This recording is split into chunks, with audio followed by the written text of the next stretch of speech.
अस्सलामुअलैकुम सामीन। 17 रजब मुरज्जब और 29 जनवरी है। ख़बर का उन्वान है जुब्बा पोश हकीम इमाम साहब के 1000 रुपये हड़प कर गया है। आप सोच रहे होंगे ये कैसा उन्वान है। मामला ज़िला गाज़ियाबाद और बिजनौर का है। अभी हम पहचान को आम नहीं कर रहे हैं। बहुत मुमकिन है जुब्बा पोश हकीम को अकल आ जाए और वो इमाम साहब के पैसे वापस कर दे। इमाम साहब ने 24 घंटे पहले इस नामनगार को बताया है कि उन्होंने एक हकीम साहब का इश्तिहार देखकर दवाई के नाम पर पे फ़ोन के ज़रिए मोबाइल फ़ोन के ज़रिए 3000 रुपये भेजे थे। दवाई के नाम पर जुब्बा पोश हकीम ने एक हब्बा भी नहीं भेजा है, कुछ नहीं भेजा है।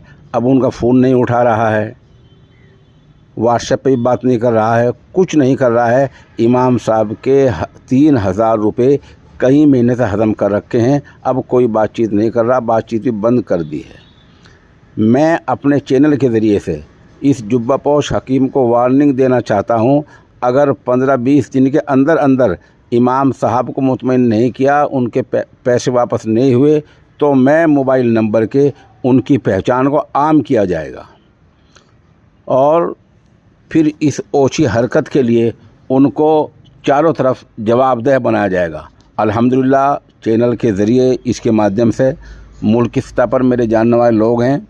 बुलंदशहर में भी हैं, गाज़ियाबाद में भी है, पूरे उत्तर प्रदेश में आसपास के इलाकों में हैं। इस मामले में तीसरा कोई रास्ता नहीं है। 15-20 दिन के अंदर अंदर अगर इमाम साहब के पैसे नहीं आते हैं तो जवाबदेह होना ही होना है। मुअद्दबाना अर्ज़ है, अगर किसी इमाम साहब के और भी किसी जुब्बा पोश हकीम ने पैसे इस तरह खा रखे हों तो बराए मेहरबानी वो हमारे नंबर 96 27 70 90 14 पर ज़रूर रब्ता कर लें, ताकि ऐसे जुब्बा पोशों को जवाबदेह बनाया जाए और बीच चौराहे पर लाया जाए। इस्लामी रूस है, इस्लाम मज़हब की रूस है। किसी का हक़ मारना, किसी के पैसे हड़प करना बहुत बड़ा गुनाह है। मुस्लिम शरीफ की हदीस है, एक आदमी क़यामत में इस हालत में जाएगा, उसके पास नमाज़ें होंगी, रोज़े होंगे, ज़कात का भी उसके पास सवाब होगा, बहुत ज़्यादा होगा, लेकिन उसने लोगों का हक़ मार रखा होगा। हदीस शरीफ में आता है उसको जहन्नम में फेंक दिया जाएगा। तो इन चीज़ों से डरना चाहिए और किसी का हक़ है उसको वापस कर देना चाहिए।